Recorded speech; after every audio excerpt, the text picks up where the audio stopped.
For those who don't know me, I'm Freddie Mercury, and for the next 3 minutes, I'll try to tell you about my entire life. I was born Farrokh Bulsara on September 5, 1946 in Zanzibar.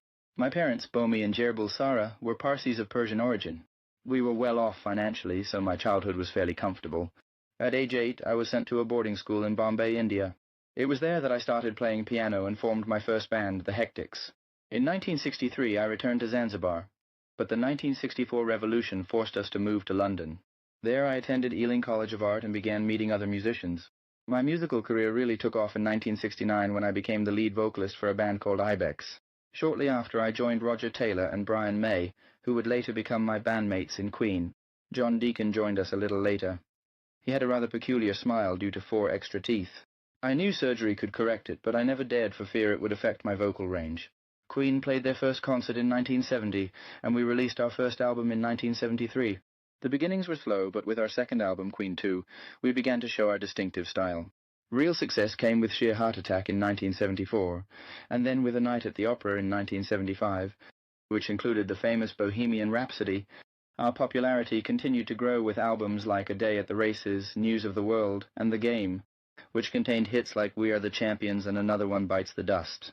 On stage, I was a true showman. I loved my flashy style and had a special connection with the audience. However, my personal life was quite lavish, full of parties and a love of art. Starting in 1989, I gradually withdrew from public life, and rumors about my health began to circulate. Before my death in 1991, I worked on what would become Queen's posthumous album, Made in Heaven. I laid the foundation for my musical success with songs like Killer Queen and Bohemian Rhapsody, and I also had the opportunity to collaborate with incredible artists like David Bowie on Under Pressure. My performance at the 1985 Live Aid concert is considered one of the highlights of my career. Regarding my private life, I was bisexual. I had a very meaningful relationship with Mary Austin, whom I always considered my soulmate, and later I was in a relationship with Jim Hutton until my death. I died at the age of 45 on November 24, 1991, due to AIDS-related complications. Just one day after making my condition public, my friend Roger Taylor commented that my desire was to avoid being viewed with pity. After my death, several tributes were organized, including the Freddie Mercury tribute concert in 1992, where many artists celebrated my legacy. I want to take this very personal moment to share with you what were my best songs with the band Queen during my life. Below is my top 10, starting with my favorite, and surely yours as well. Bohemian Rhapsody, an innovative rock opera with complex vocal harmonies and rhythm changes, a timeless classic. Somebody to Love. This powerful gospel-influenced ballad highlights my wide vocal range and the band's choral harmonies. Killer Queen, an elegant song that showcases my witty lyrics and catchy melodies.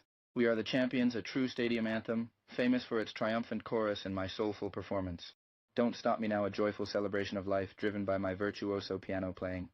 Crazy Little Thing Called Love, a fun tribute to 50s rock and roll that showcases the band's more playful side. Another One Bites the Dust, a funk rock hit with a distinctive groove that became a huge commercial success.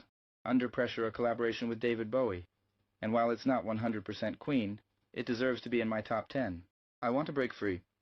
With a message of liberation and an iconic music video, it became an anthem for many.